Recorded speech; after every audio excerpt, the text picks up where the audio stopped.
Yesterday we saw two lemmas.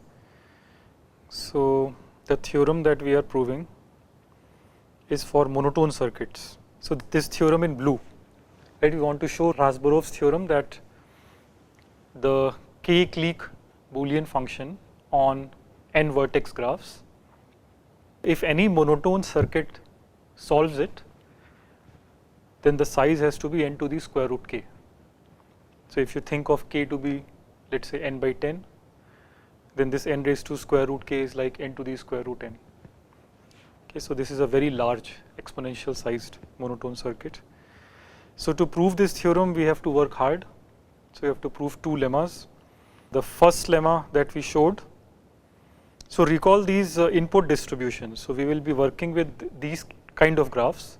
First is the yes distribution, the yes graphs y, which is basically just randomly pick subset of size small k, and the set is called big K, and on this draw a clique. Okay, join every possible pair of vertices.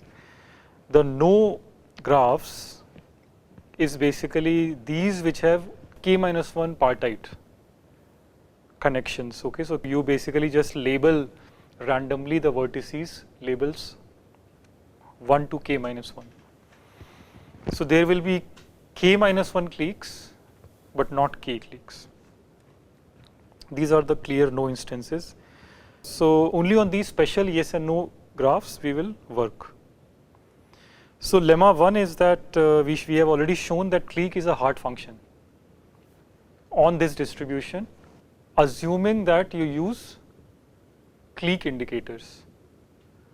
Okay, so if you are only going to do an OR of clique indicators, then the success probability for a single clique indicator is so low, it is less than 1%, that you will actually need larger than n to the square root k, these many clique indicators. In few clique indicators you cannot achieve success of 90%.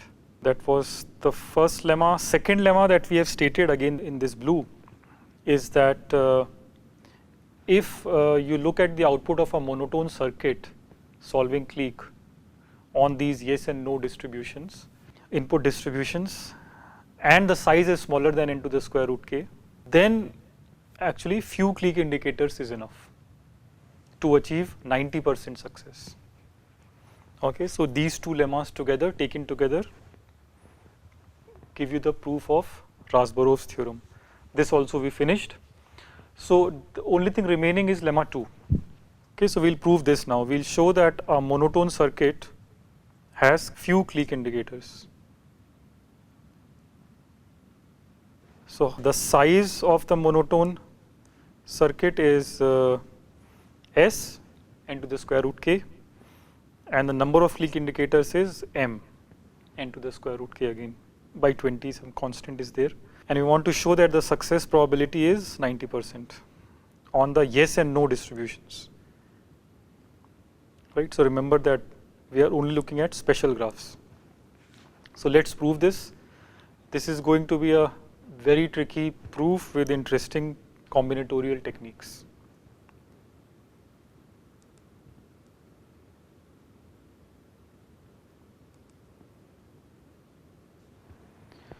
So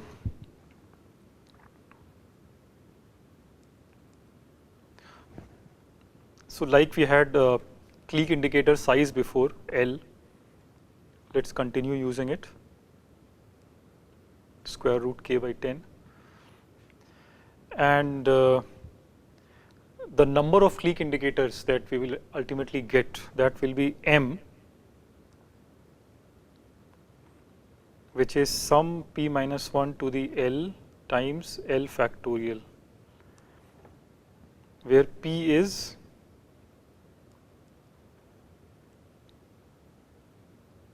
L times log n. Okay, so p is like L, p is like square root k, so your m is square root k, right? Kind of that. So m is then m is around p raised to L, which is around square root k log n to the square root k. So this thing in all is, we had taken k to be n to the 1/4, right? So overall this is much smaller than n to the square root k by 20. So this is the m that we are after. Okay, we'll reduce to these many Clique indicators such that the OR of these Clique indicators is correlated well with the monotone circuit output on the y and n distributions. So think of the monotone circuit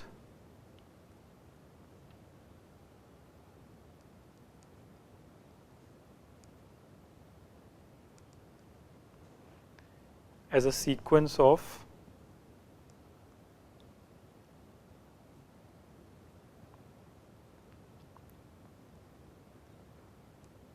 monotone functions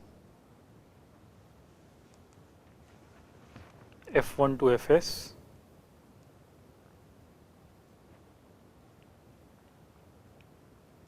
input is a graph, right? So input is n choose 2,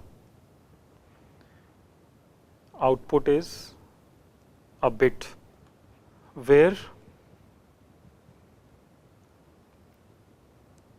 each fi, so monotone circuit is computing is first it applies some AND OR gates on the input, which is basically your sequence of edges, n choose 2 many bits, and on this output another layer of AND OR gates acts, and so on, right? This is how you can see the computation in the monotone circuit happening, leaves to the root. So the functions which you are getting, these are all monotone functions, and this is what f1 to fs represent. So each fi is an AND OR of two previous functions,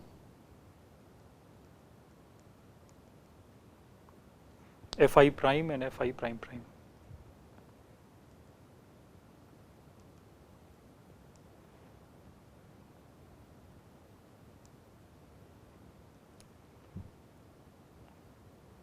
OR is an input variable.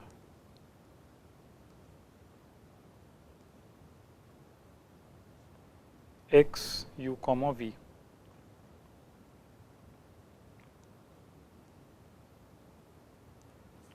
Right, so fi is, we are assuming this to be all functions to be binary and or binary gates.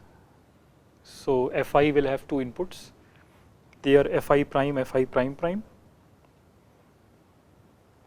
or it's a variable, fi is a variable at the leaf, right? That is one way to model the monotone circuit. And then finally, or at the root,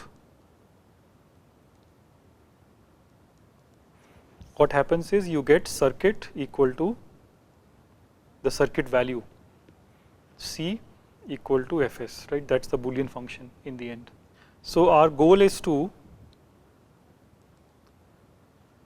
express fi as Clique indicators, OR of Clique indicators.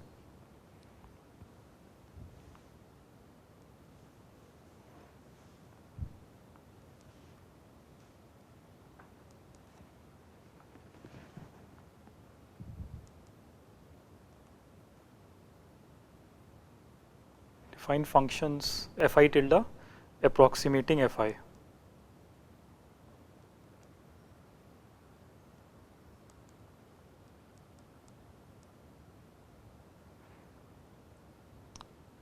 Respectively, such that fi tilde is an OR of m Clique indicators.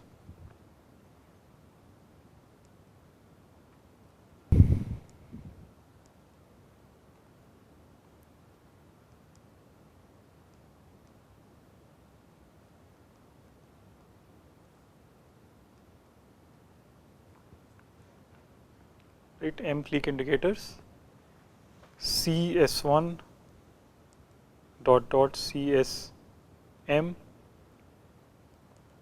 each subset size at most L. So M clique indicators, each of size L, and we call this function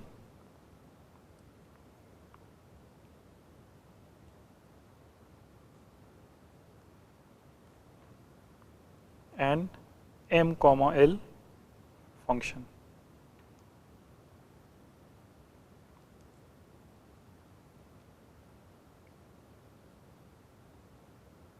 Okay, so each intermediate function Fi will represent it as an M comma L function, which means that we will actually devise M clique indicators, each of size L, such that the OR is well correlated with Fi value.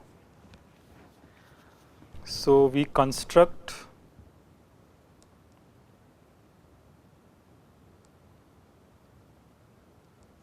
Fi tilde by induction. Again, induction on depth and size.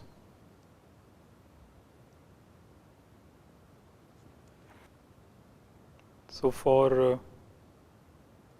the OR gate in the monotone circuit,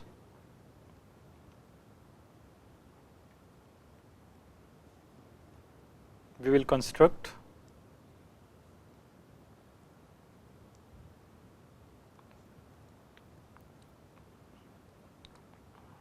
Fi tilde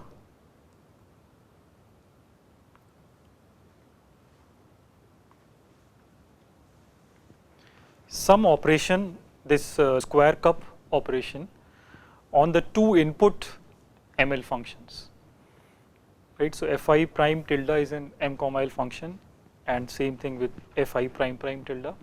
Using those two M comma L functions, square cup operation will define this M comma L function for Fi tilde, and respectively Fi prime tilde square cap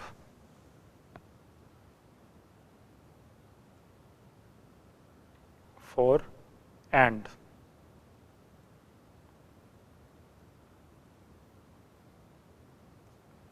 So these are the two operations that we have to now define. So what is this operation?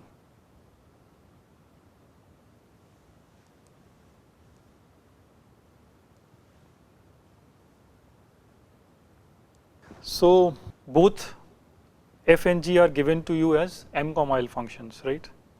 Let's also write that.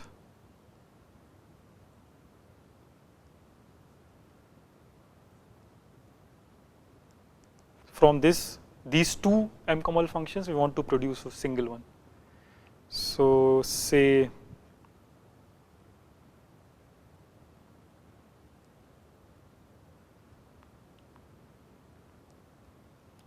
F is these clique indicators CSI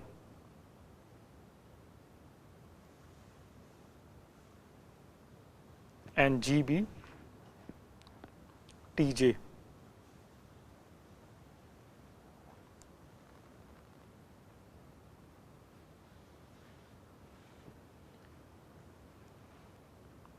And remember that you want to compute OR of F and G, right? So what should you do?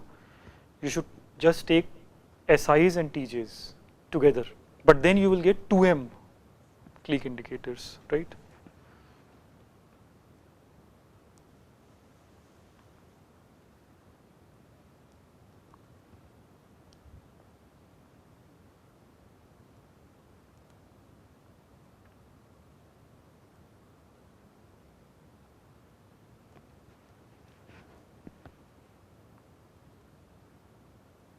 Where Zi is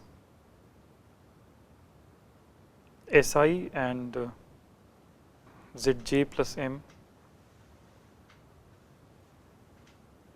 is Tj for all ij 1 to M. So we are just placing S1 to Sm and then T1 to Tm, calling them Zi in order, Z1 to Z2m. And this H is clearly an OR of Fng, but it is a 2m comma L function.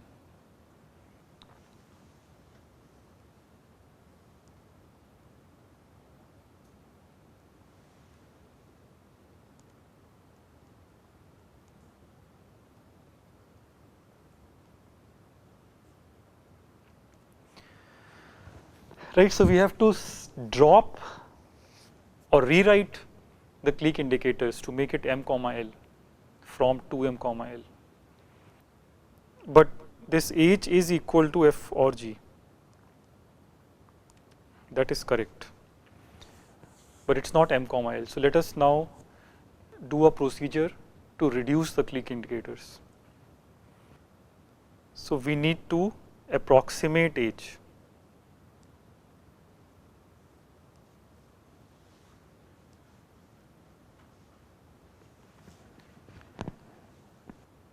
By an ml comma L function.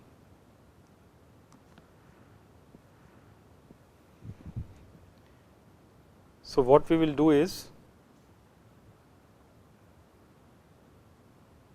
using the following iterations.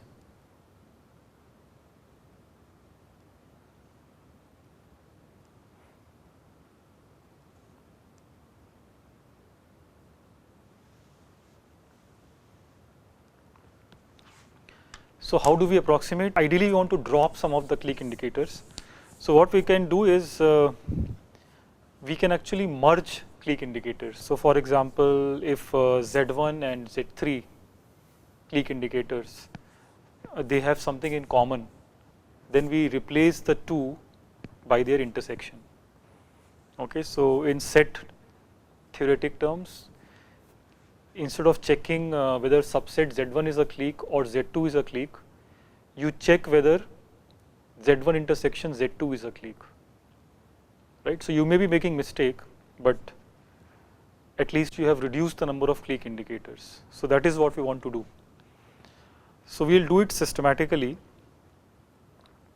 So as long as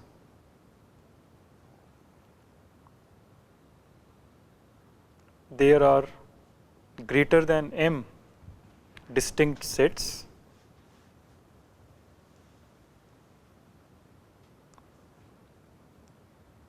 find p subsets. So what was p? P was square root k log n. So find p subsets Zi1, Zip that form a sunflower.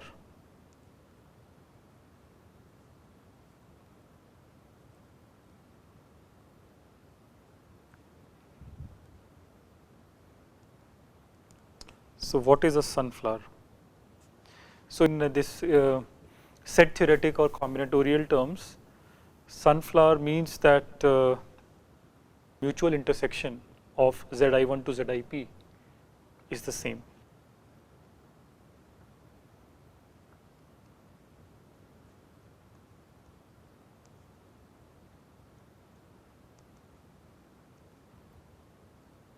That is, there exists a subset of 1 to n, right? That is the universe for all j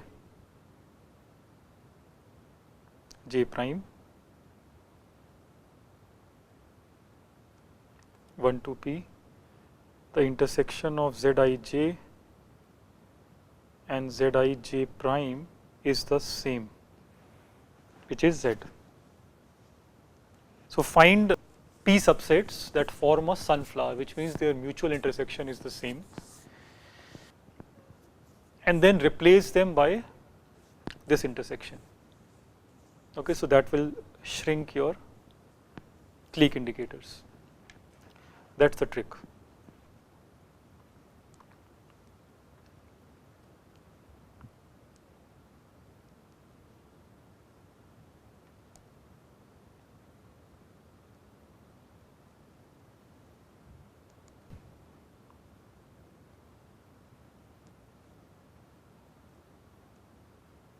So replace CZI1 to CZIP clique indicators in H by CZ.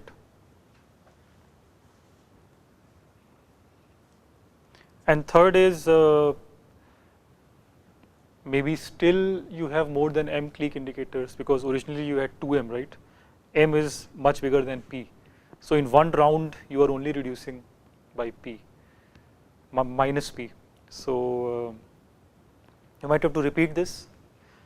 So keep repeating till you go below M or till you reach M.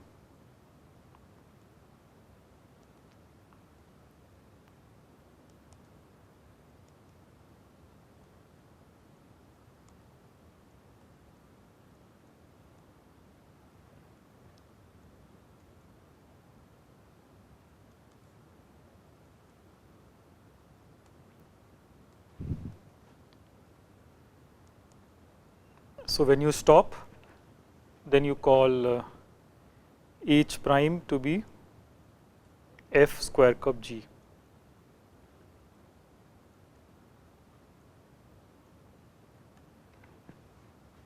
Okay, so there are these rounds of identifying. In each round you are identifying a sunflower and then replacing the P clique indicators with the intersection. So the question is, will a sunflower always exist?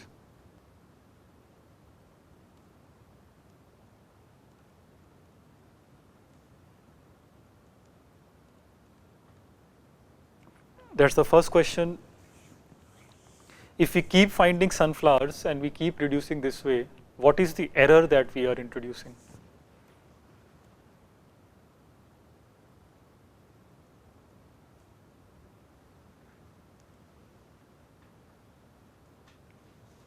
Right, so these are the two things we have to understand now. The process is clear that this is the process, but why does it proceed? And second is, what is the result? How good is the result? So first question we will answer by stating sunflower lemma.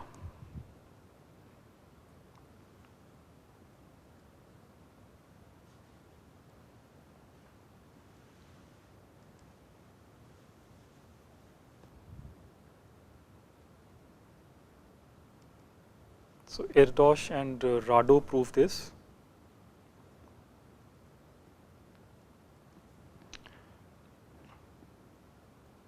So let this fancy Z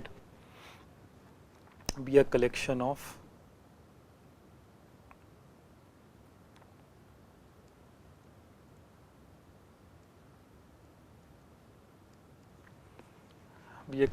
distinct sets of size L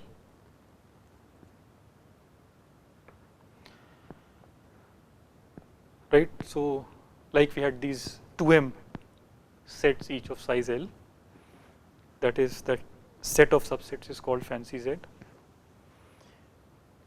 Now if it is a lot of subsets, so if Z is greater than P minus 1 to the L times L factorial, then there exists a sunflower basically. So then there exists Z1 to Zp basically, and a set Z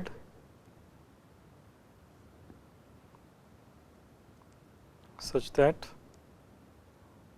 for all ij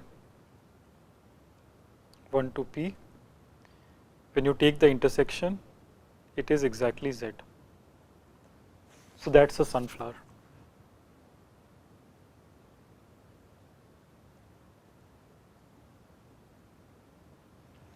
So what this is saying is that if your collection is large relative to the set size,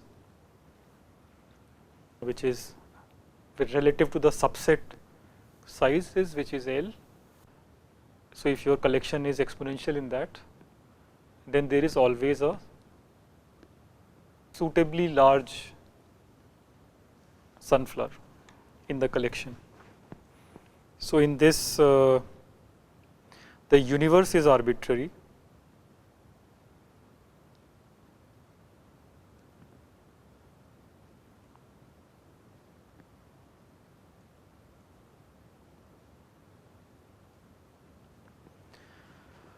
So Zi's are subsets of an arbitrary universe. Okay, there is no size information there, and P is greater than 2. This is also what we are assuming. So at least you will get in the sunflower at least 3 subsets, Z1, Z2, Z3, such that there are 3 mutual intersections, they are all equal. So this we will prove later. The proof is again by induction. It is by induction on the collection size. Assuming this, let us continue with the error analysis. So first we will look at the yes instances and show that the probability over them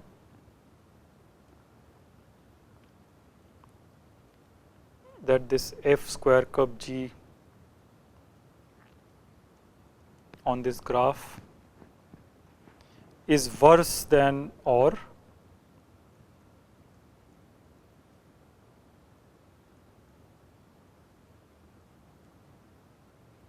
okay, this never happens. Probability is 0. This is what we will show. This is kind of obvious because in this H, which was all the Clique indicators, 2m Clique indicators, we are just replacing some of these Clique indicators by the intersection. Okay, so if the original value was 1, then after the removal or after the replacement also it remains 1. So 1 cannot become 0. So this inequality can never hold.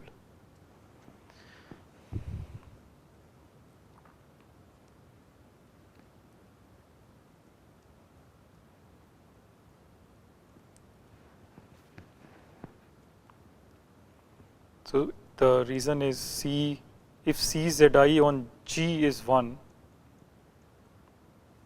then CZ indicator is also 1. Because ZI, you have already checked that on ZI there is a clique in the graph G. So on ZI if there is a clique, there is also a clique. Obviously there is a clique on a subset.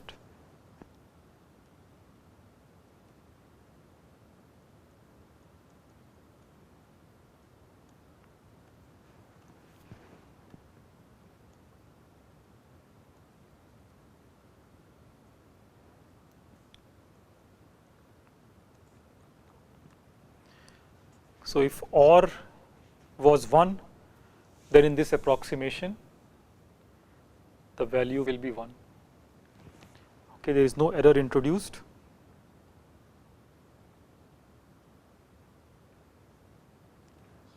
Second is on the no instances.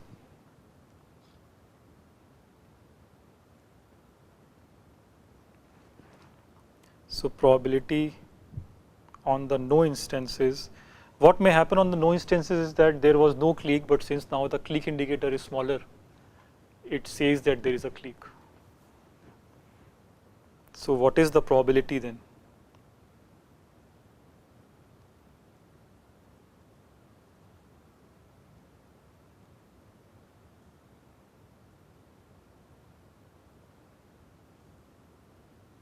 The probability is 1 over 10s. That is what we'll show.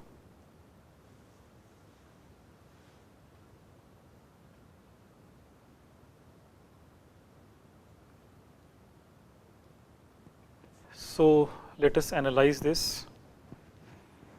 This will be a probability analysis. Remember, no instances are by k-1 partite labeling, right? So a random labeling is chosen. So we'll use that to estimate the error.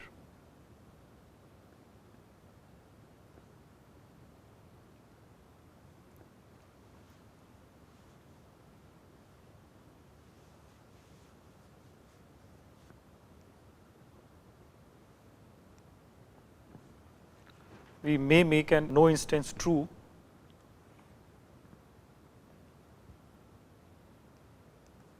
if CZG is 1, but CZI on G is 0 for all I 1 to P. Okay, so originally the OR of clique indicators was 0, but when you replace it by the intersection, it's 1. It's a smaller clique indicator, so it's making a mistake.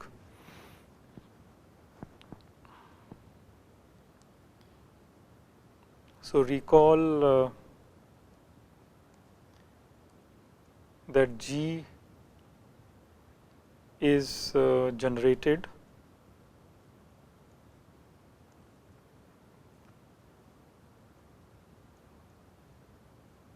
by a random vertex labeling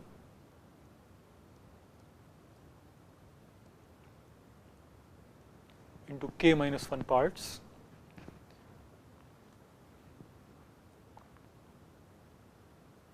And what are the edges? So add edge if and only if different labels. So what is happening is that C actually was not 1 to 1 on Zi, but it is 1 to 1 on Z.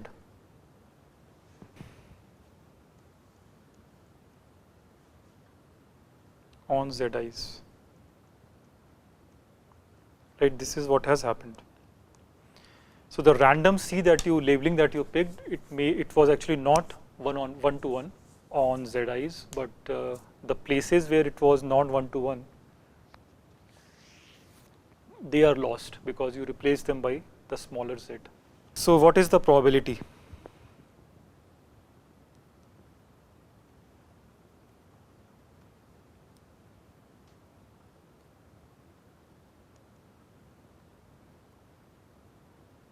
Let's say what is the probability C is 1 to 1 on Z I given C is 1 to 1 on Z.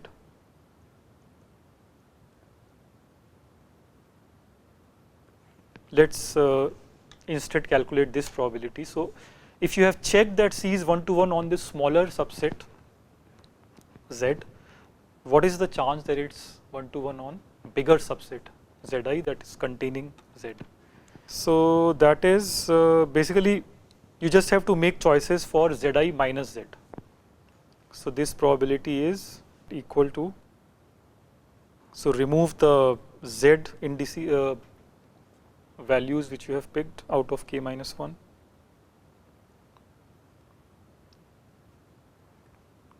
and then Z plus 1,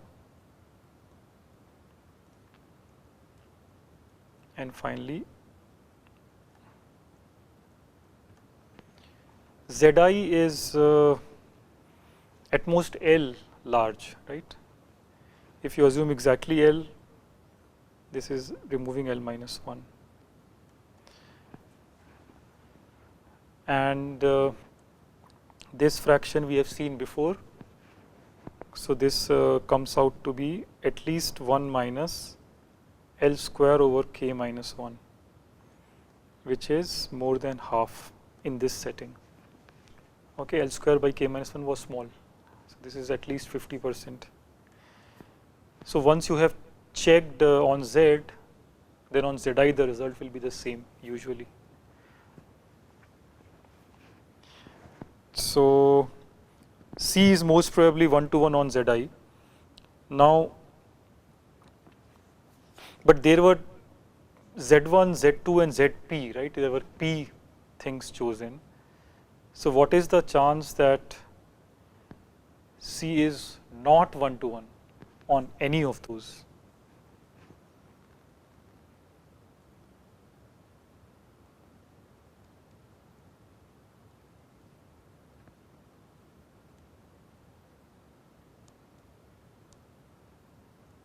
So Z1 minus Z, 2 ZP minus Z, they are disjoint.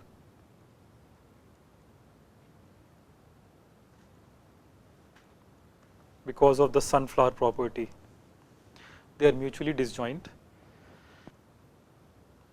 so we also get by independence. So this looking at C across Zi's is actually independent. These are independent P events, so we can multiply the probability. So now probability over C that for every I, C is not 1-to-1.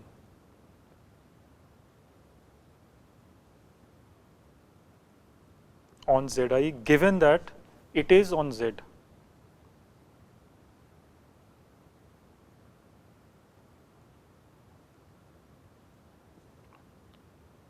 So previously we showed that this probability for Zi is less than half. So if when you go over all these Zi's, it's less than 1 over 2 to the P. 2 raised to P is the way we chose it. This was 10 root k log n, right? So you exactly get n raised to minus 10 root k. So if you look at m, right, what was m? M and s, both of them we had picked n to the square root k by 20. So we can claim that this is smaller than 1 over 10 ms. Okay, this is much smaller.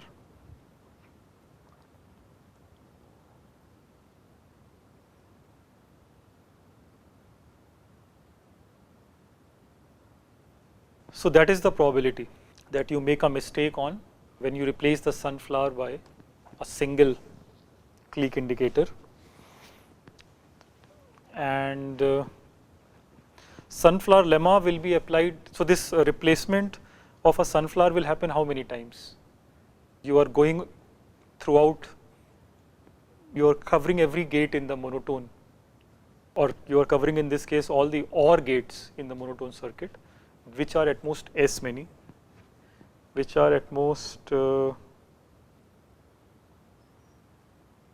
sorry, you wanted to reduce 2m to m, right? So every time you reduce a sunflower, you are reducing the number of clique indicators by at least 1, obviously, and you want to reduce them maximum by m. So this is done m times at most.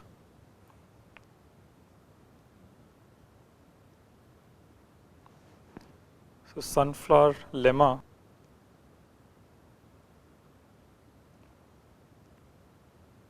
is applied less than m times, right? So which means that the probability over the no instance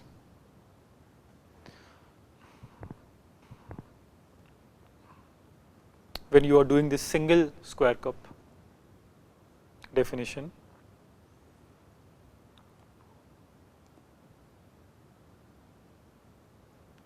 this is less than m times 1 over 10 ms just by the union bound,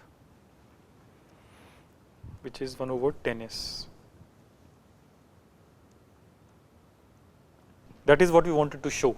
Okay, so the error that we introduce is at most 1 over 10s per OR gate. 1 over 10s is good because there will be at most s OR gates. So by union bound again, the error introduced overall is just 1 by 10. Okay, just 10% error, 90% success. Okay, let us now look at the second construction, which is operation f square cup g for AND.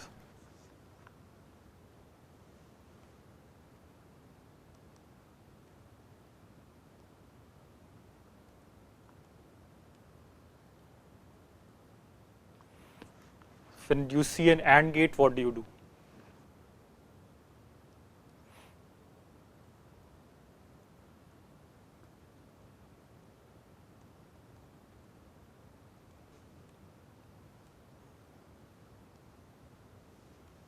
So AND corresponds to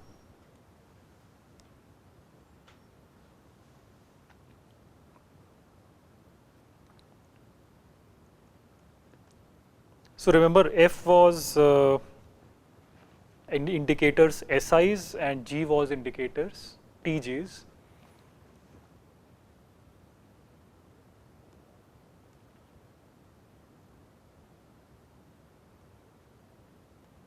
Which is OR of SI union TJ.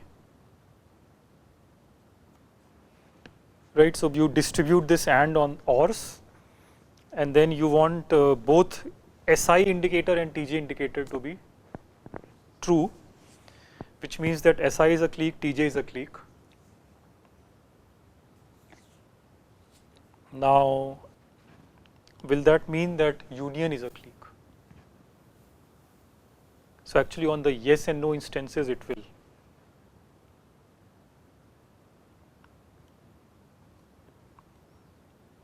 Yes and no instances. Okay, so if you, on the yes instance, basically the only case when SI and TJ both are cliques is when both of them are in the subset K. So the union will be a clique. In the no instance, if SI is a clique and TJ is a clique, then again, yeah, so this has to be seen. Let me just say yes, at least this much is true. So let's leave this as an exercise. And will actually correspond to this function H. So we'll focus on this OR of SI union TJ for all ij.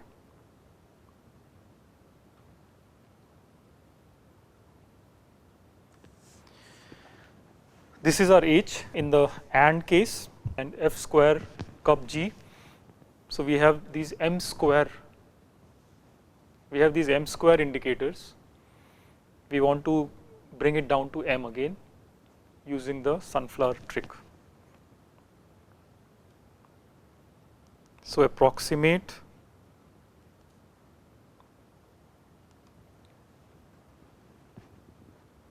H by ML function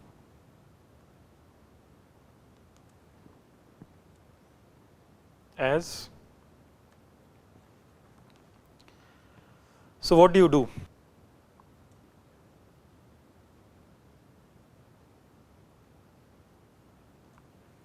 So you had this C, the indicator SI union TJ, many M square, many indicators. So again we want to drop some of them, right? In every round we want to drop them so that they become M or less.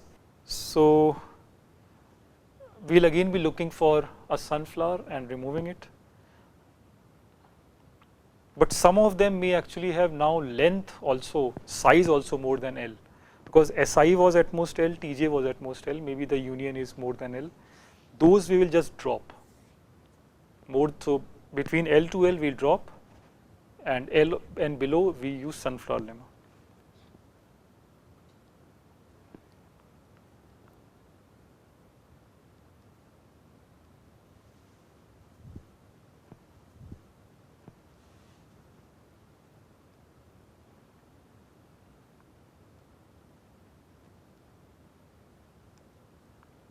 And on the rest you use the sunflower lemma.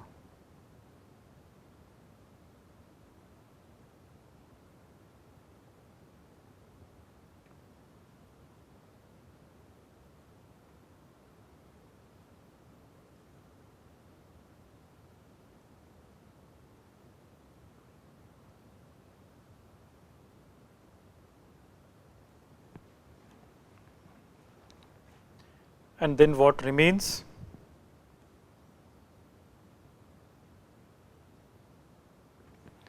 is called H prime.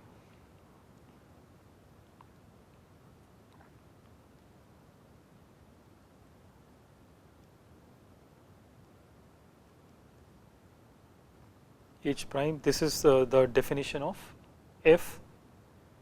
This is what we call F square cup G. So why will this process proceed? Well, that is because you will keep getting sunflower lemma as you got in the first case. square cup case. So square cap case also will have the same reason why you will keep getting sunflowers till you reach M clique indicators. So only question here is how much is the error introduced?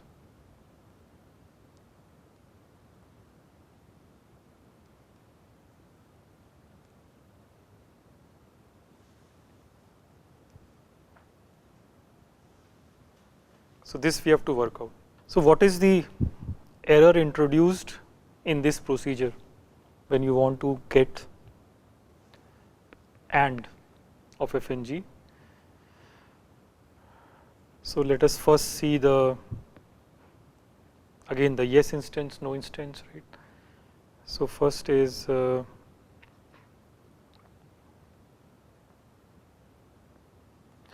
yes instances, probability for this square cap being smaller than AND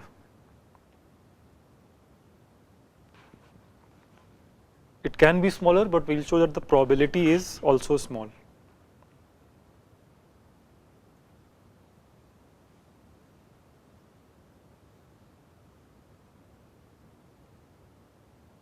So small error on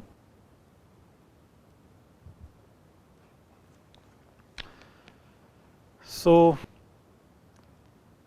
F is OR of SI indicators, G is OR of TJ indicators.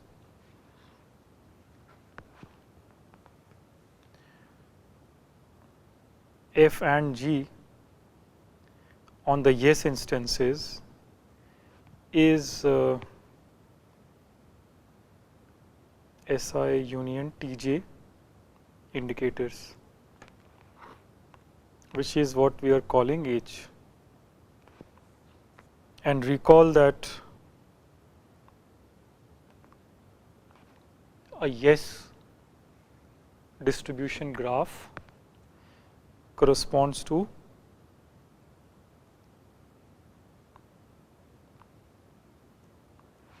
subset K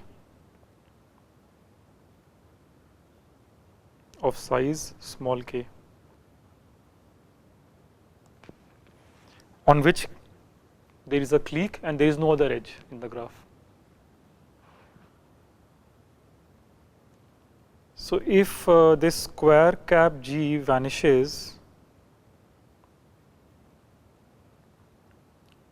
then what does it mean? If this vanishes while the AND was 1, then what does it mean, right? So AND was 1 means that there was a clique on some SI union TJ. So SI union TJ was contained in K, but that was dropped. So that clique indicator was dropped. This is the only thing that can happen. If it wasn't dropped, then there was no chance of getting this F square cap G to be 0. So there existed Ij such that SI union Tj was a subset of K, but this was dropped.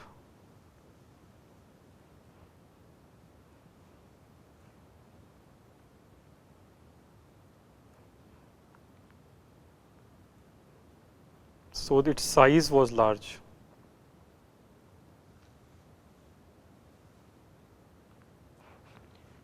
It was bigger than L, which is why it was dropped in the process in step 1.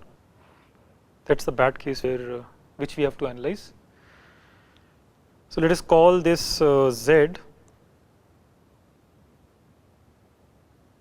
and compute the probability.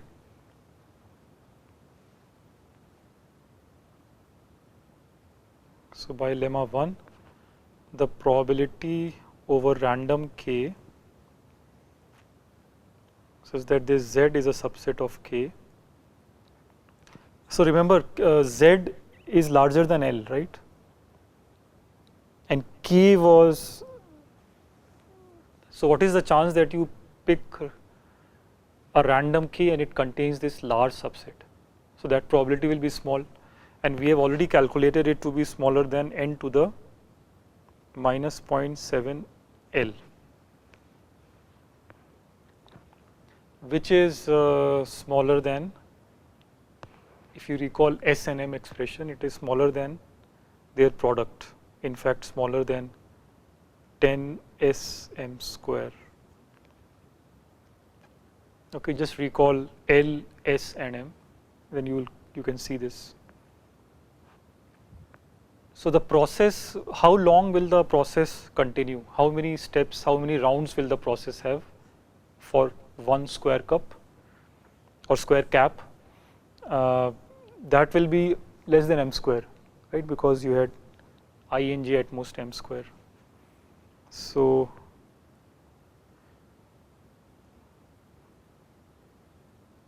we could drop less than m square many z's from each, which means that by union bound, probability on the yes instances that f square cap g on g is wrong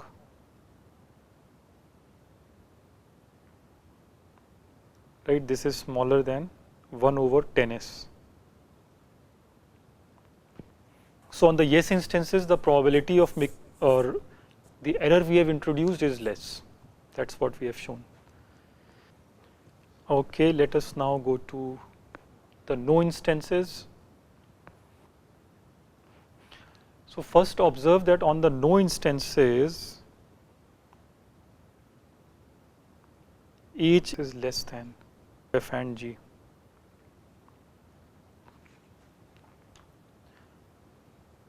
Okay, so this SI union TJ indicators, their OR is indeed equal to the AND of f and g. F is for SIs and G is OR of TJs. So on the no instances also they match.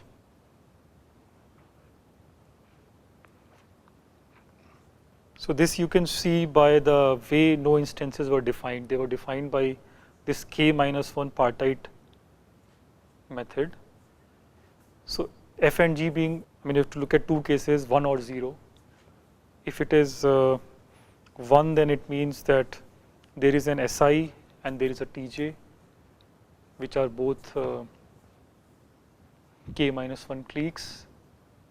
If f and g is 0 on some no instance, if it is 0, then basically there is no SI and no TJ simultaneously cliques. Okay, so there is no chance of their union being a clique. So we only have to look at the other case, which is probability on the no instances. Okay, so we have to look at this square cap g.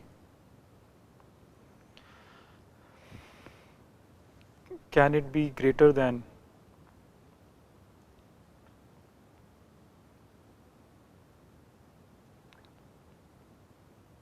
so can what is the chance that when we are doing this process to get square cap f square cap g, in that process either we drop a clique indicator or we drop a sunflower, and because of that a false value becomes true of the OR. So what is the probability of that happening. So this will again be by the sunflower analysis, like we did in case 1. In the square cup case, it is 1/10s.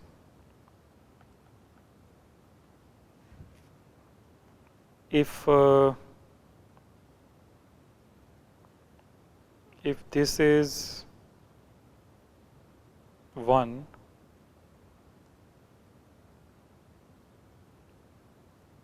while the AND was not, it was 0. So how did this error happen?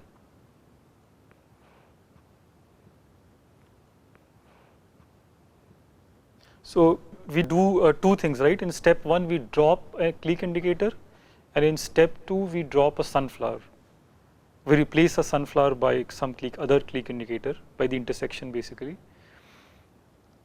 So the first step cannot turn 0 to 1, right? Because first step is just dropping. So if it was 0 before, then it will remain 0. However, in the second step, when you are replacing a sunflower by some smaller clique indicator, that may become 1. So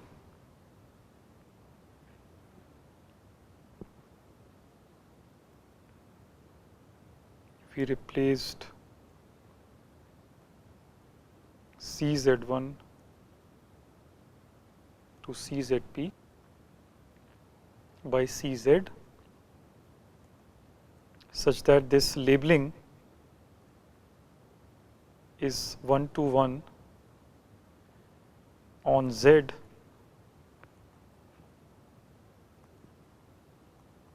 but not 1-to-1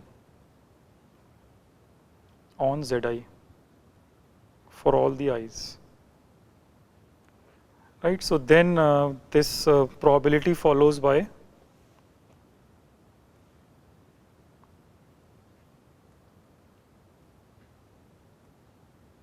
what we did for F square cup G. It's the same probability analysis, right? This we have analyzed before, and that will give you 1/10s. So we have done both the operations, square cup and square cap. So what we learn combining the two is that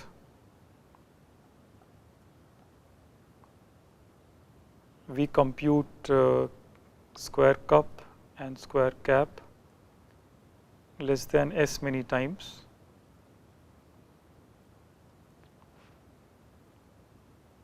in the circuit C. So this means that the probability on yes instances of this final m comma l function fs tilde, this being wrong,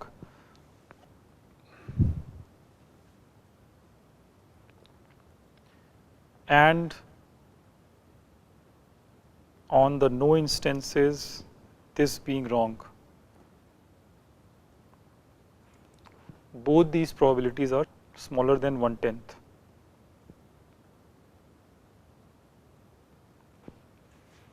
Okay, because for single operation we had shown 1/10s. So by union bound on s many you get 1/10. So this finishes lemma 2.